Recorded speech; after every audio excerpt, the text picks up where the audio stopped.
지난번 사용한 예화일 것인데 잘 들으면 좋겠습니다. 이 샤른이라고 하는 한 프랑스인이 나폴레옹 황제에게 믿게 보여 감옥에 갇히는 신세가 되었다는 것이죠.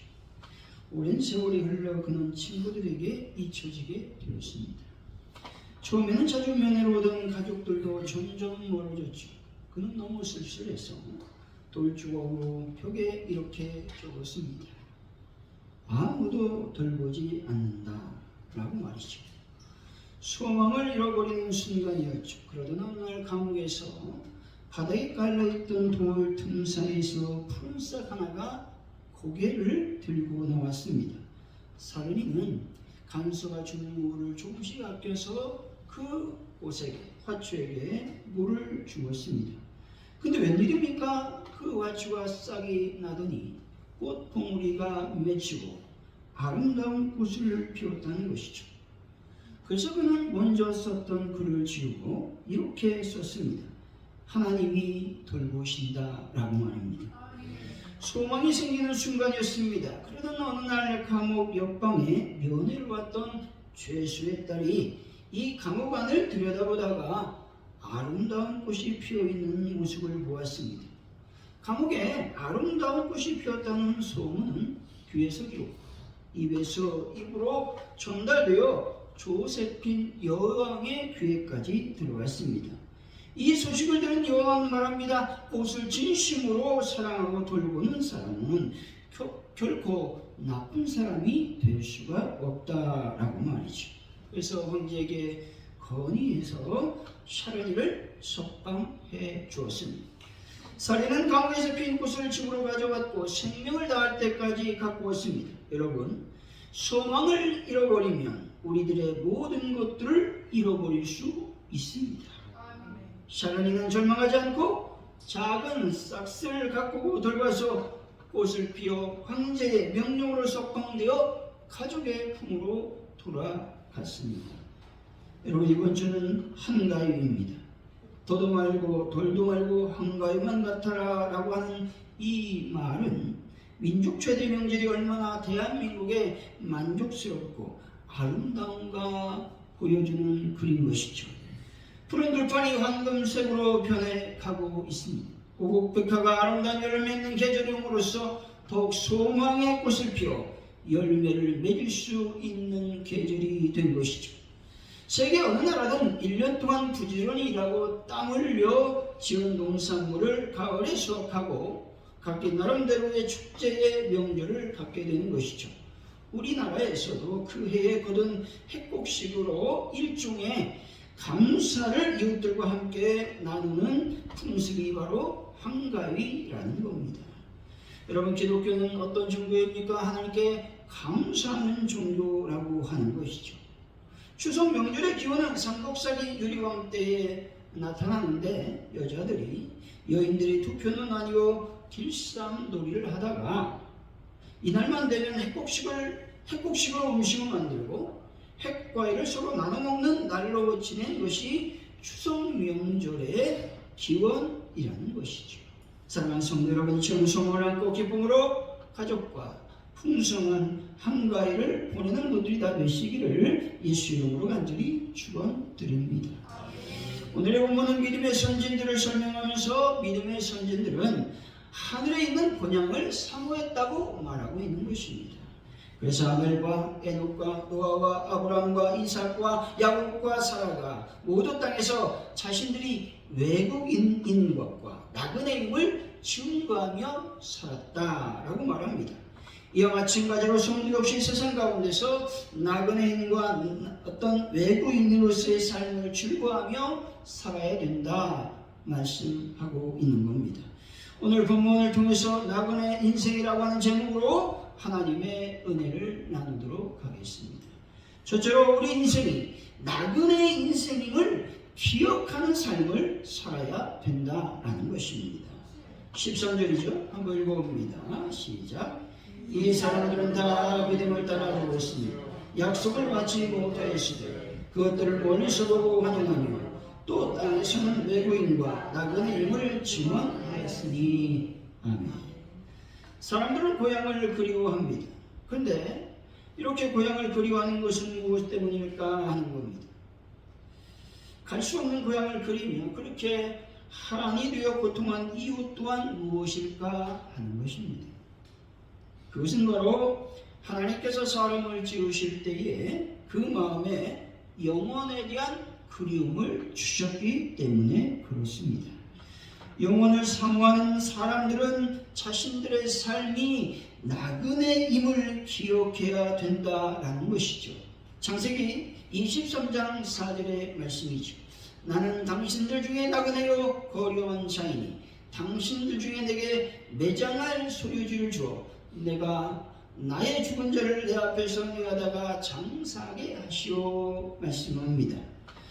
아브라함의 아내 사라가 죽게 되시오.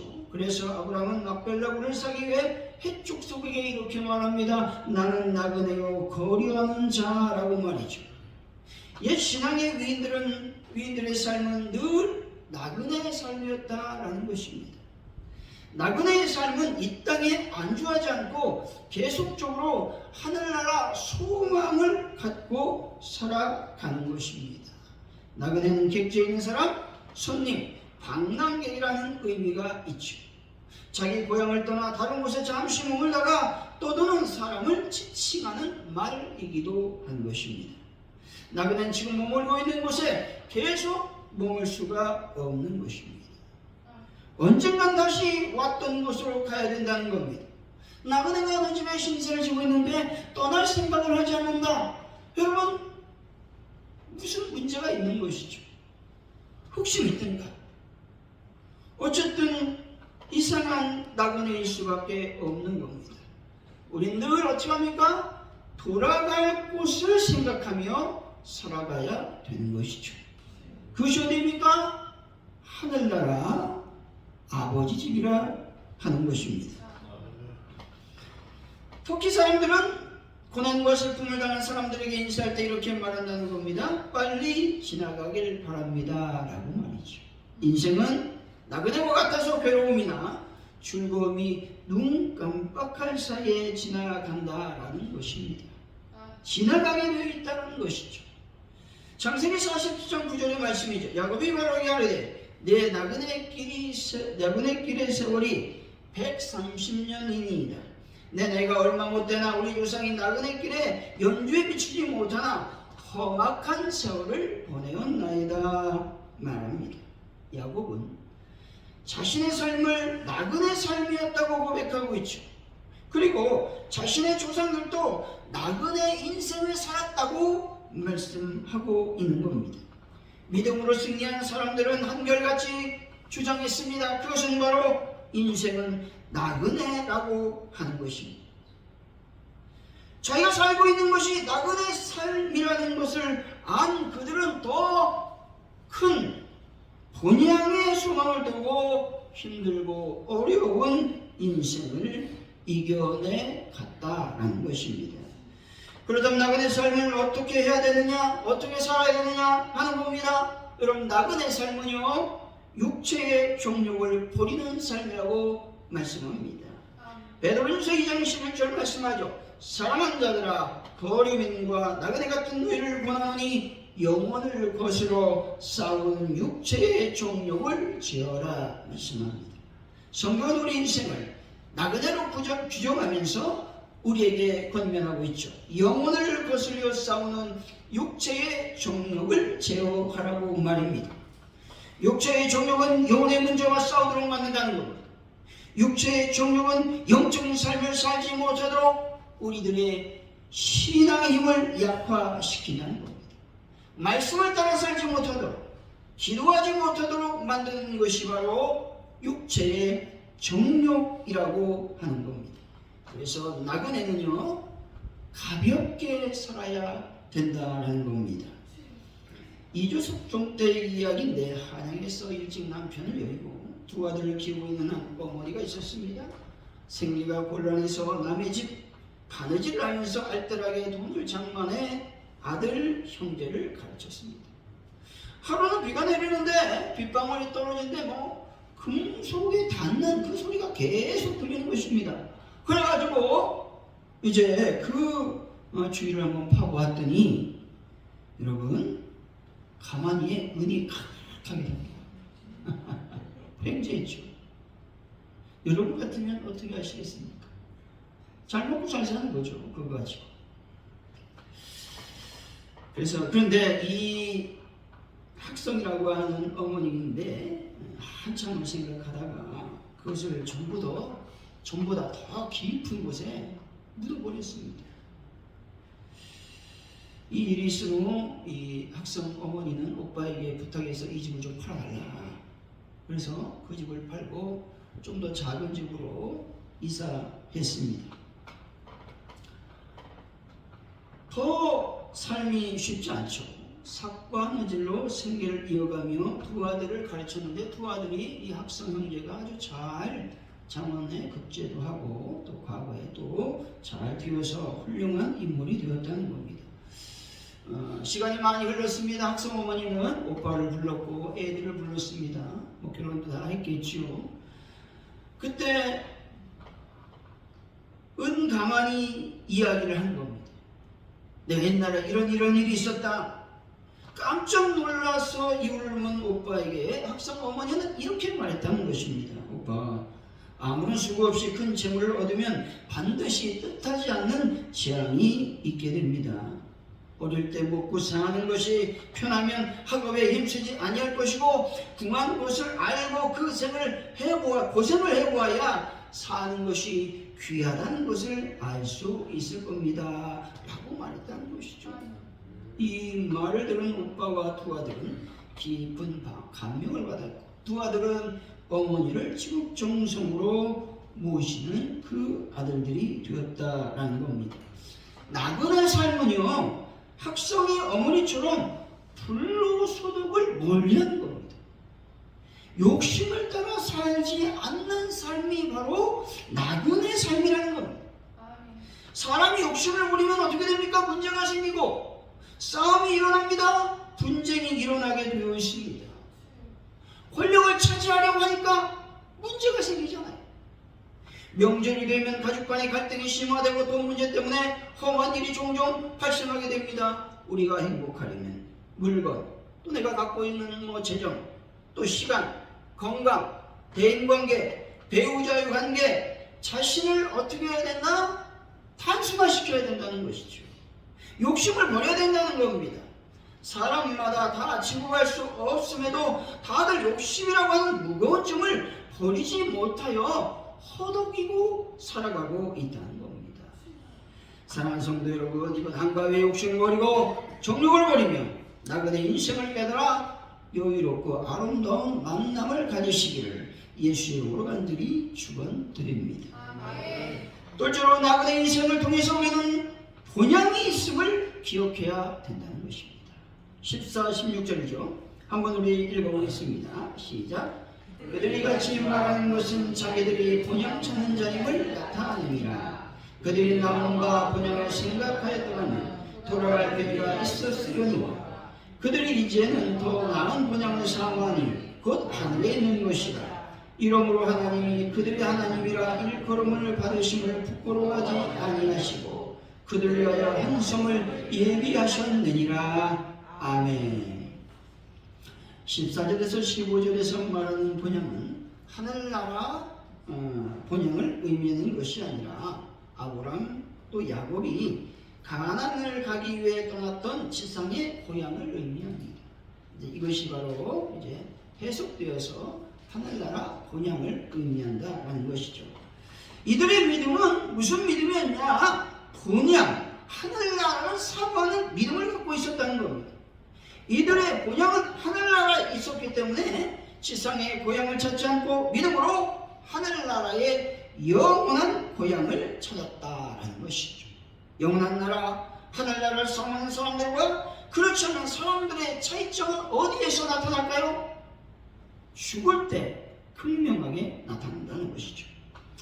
여러분이 잘 알고 있는 프랑스 철학자 사르트르가 있습니다.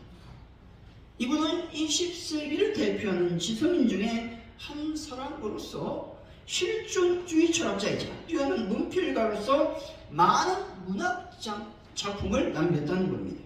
그는 무신론적 실존주의 철학자들이 거두답게 종교, 특히 기독교에 대해서 매우 비판적이었습니다.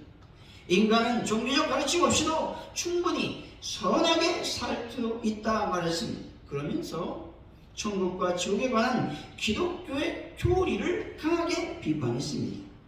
그의 주장에 영향을 받아 많은 젊은이들이 교회를 떠났다는 것이죠. 그러던 어느 날 그가 노년에 폐수종이라는 병에 걸렸어요. 의사는 프랑스의 자랑인 대철학자에게 생명이 얼마 남지 않았음을 말해 주었습니다. 그러자 그는 의사에게 욕을 하면서 물건을 던지기 시작했습니다.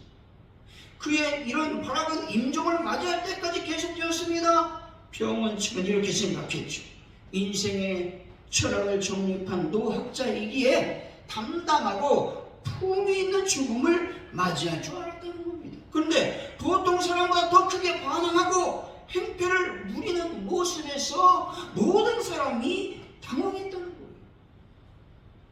입원한 지 한 달 만에 그는 죽었고 죽음 앞에서 보인 그의 반응이 알려지자 사람들은 매우 의아해하며 실망했습니다. 왜냐하면 인간의 선한 의지와 자긍심을 주창한 대학자가 누구나 겪는 죽음 앞에서 그토록 두려워했기 때문에 그렇다는 것이죠. 그가 세상을 떠나고 난 후 사르트르가 왜 그렇게 죽어야 했는가? 죽음으로부터의 자유를 그렇게 외쳤던 그의 말로가 이렇게 비참했던 이유는 과연 무엇이었는가? 이 언론사들이 이제 사설을 쓰기 시작했습니다. 그런데 그때 어떤 독자가 한 신문사에 이런 기사를 투고했습니다. 사르트르의 말로가 그렇게 비참했던 이유는 그에게 돌아갈 고향이 없었기 때문입니다 라고 말이죠. 그에게 돌아갈 고향이 없기에 죽음 앞에서 그토록 두려워 떨었다라는 것입니다. 그와 대조적으로 한 분 있습니다. 독일교회 보네표 목사님인데 이 목사님은 제2차 세계대전 중에 독일의 수용소에서 나치에 항거하다가 죽음을 맞이했습니다. 어느 날 간수가 문을 똑똑 두드리면서 이 보네표의 이 이름을 불렀습니다. 그러자 그는 직감적으로 이제 마지막이구나 라는 생각을 하게 되었습니다. 그는 벌떡 일어나 감방에 있던 자기들의 동지들에게 이렇게 인사했습니다. 동지 여러분, 이제 나에게는 죽음이 왔습니다. 그러나 기억하십시오. 이것은 마지막이 아니고 시작입니다. 주님께서 나를 위해서 예비하신 아버지 집에서 만날 때까지 여러분 안녕히 계십시오 라고 말이죠. 마지막 인사를 하고 감방을 나서는 그의 모습에서는 죽음의 공포가 아니라 놀라운 평안과 기쁨이 넘쳐났습니다. 그 감옥에 있었던 사람들은 하나님을 신뢰하는 사람의 마지막 모습을 충격과 감동으로 보았다는 것이죠. 그가 죽음 앞에서 이렇게 초연한 모습을 보일 수 있었던 이유는 무엇이겠습니까? 그에게는 돌아갈 고향이 있었기 때문에 그렇습니다. 우리가 죽으면 돌아갈 고향이 있으니 얼마나 감사한지 모릅니다. 예수 믿지 않는 사람들은 이런 감사와 감격이 없다는 것이죠. 예수님을 믿어서 하나님의 자녀가 되었다는 것은 죽음은 끝이 아니라 시작이라고 하는 것이죠. 사랑하는 성도 여러분, 우리가 돌아갈 본향이 있기에 늘 평안하시고 기쁨이 넘치시기를 예수의 이름으로 간절히 축원드립니다. 아멘. 이렇게 우리의 삶이 나그네요 하늘나라 본향을 쌓은 우리들은 어떤 삶을 살아가야만 되겠습니까? 언제나 감사하는 삶을 살아가야 되는 것입니다. 시편 50편 23절이죠. 감사로 제사를 드리는 자가 나를 영원롭게 하나니 그 행위를 옳게 하는 자에게 내가 하나님의 구원을 보리이다. 아멘. 본향을 사모하고 나그네된 삶을 살아가는 신앙인들은 늘 감사의 생활을 한다는 것입니다. 감사로 제사를 드린다는 것은 무슨 말이냐? 예배할 때마다 여러분의 삶 가운데 감사를 늘 입에 달고 다닌다라는 말인 것입니다. 여러분의 삶 가운데 늘 감사가 넘치시기를 바랍니다. 미국의 앤더슨이라고 하는 분이 있는데 이분은 아주 유명한 성악가입니다. 100년에 한 번 나오기도 어려운 아름다운 목소리를 가졌다고 극찬받았습니다. 또 여러 곳에서 명예학 박사 학위도 받았다는 것이죠. 아이젠하워 대통령과 케네디 대통령이 취임할 때에 혼자 나와서 미국 국가를 부를 정도로 취임식의 꽃이 이분이었습니다. 이분은 배운 것도 없었습니다. 특별히 또한 흑인이었습니다. 그렇지만 이분의 마음속에 늘 어떤 마음을 갖고 있었느냐? 감사하는 마음을 갖고 있었다는 겁니다. 앤더슨이 이렇게 말합니다. 나는 노예밖에 될 수 없는데 하나님께서 좋은 목소리를 주셨습니다. 그래서 나는 참으로 행복하고 감사합니다. 라고 고백했다는 것이죠. 자격이 없는데 아무것도 아닌 나를 하나님께서 축복해 주셨다라는 것이죠. 이런 감사하는 마음가짐을 가진 사람은 영적으로 끝까지 승리할 수 있게 되는 것이죠. 여러분, 감사가 넘치는 삶을 다시 한번 살아가시기를 바랍니다. 이 시대의 가장 극렬한 전쟁터는 어디겠습니까? 우크라이나이겠습니까? 아니라는 겁니다. 인간의 마음색이라고 하는 겁니다. 우리 마음속에 미움, 시기, 원망, 불안, 추조, 근심, 걱정, 열등감, 의욕, 상실, 패배감 등의 모든 심리적 갈등이 있는데 이 갈등은 각종 질병의 직접적인 원인이 된다는 겁니다. 건강을 위해서는 단순한 마음가짐과 정서적으로 안정된 생활이 무엇보다 중요하다는 것이죠. 감사한 마음을 갖게 되면 인간관계 속에서 겪게 되는 갈등과 번민의 상당 부분을 해소시킬 수 있다라고 여러분 신경학자 또 의사들이 얘기하고 있다는 것입니다. 김학규라는 분이 감사에 대해서 이렇게 말했습니다. 감사는 삶을 긍정적인 자세로 살아갈 때만 가능합니다. 감사하는 마음으로 살아야 하나님의 뜻에 합당한 삶을 살아갈 수 있습니다. 감사하는 마음으로 살아야 고난과 역경을 이길 수 있습니다. 감사하는 마음으로 살아야 세상을 향하여 구멍이 뚫린 생각을 단단히 틀어막고 빈틈없이 감사로 도배해야 질병의 근원인 스트레스를 씻어낼 수가 있습니다. 감사하는 마음으로 살아야 구원받고 천국의 시민다운 삶을 살아갈 수 있습니다. 감사한 마음으로 세상을 품어야 하나님과 동행하는 기쁨을 맛볼 수 있게 합니다. 라고 말했다는 것이죠. 여러분, 감사하는 삶을 살아서 하나님을 영화롭게 하시기 바랍니다. 감사하는 삶을 살아서 하나님의 뜻에 합당한 삶을 살아가시기를 바랍니다. 결론적으로 성도들은 우리 인생이 나그네의 인생임을 기억해야 되는 겁니다. 나그네 인생을 살려면 육체의 욕심을 버려야 되는 것이죠. 나그네 인생은 본향이 있음을 기억해야 된다는 겁니다. 성도들은 무엇을 하든 어떤 일을 만나도 감사하는 삶을 살아가야 될 것입니다. 사랑하는 성도 여러분, 하나님께 늘 감사함으로써 하나님께서 우리에게 주어진 나그네 삶을 잘 살아가시기 바랍니다. 그래서 본향을 더욱 사모하며 살아가시고 이번 한가위에 기쁨이 넘치는 삶을 살아가시기를 예수님을 간절히 축원드립니다. 기도합니다. 하나님 아버지 감사합니다. 우리 인생이 나그네임을 아버지 기억하기를 원합니다. 나그네는 늘 몸을 가볍게 마음을 여유롭게 하면서 아버지 사는 삶을 살아갑니다. 이제 저희들 나그네임을 기억하고 날마다 감사의 삶을 살아갈 수 있도록 인도하여 주옵소서. 감사합니다. 예수님의 이름으로 기도하옵나이다. 아멘.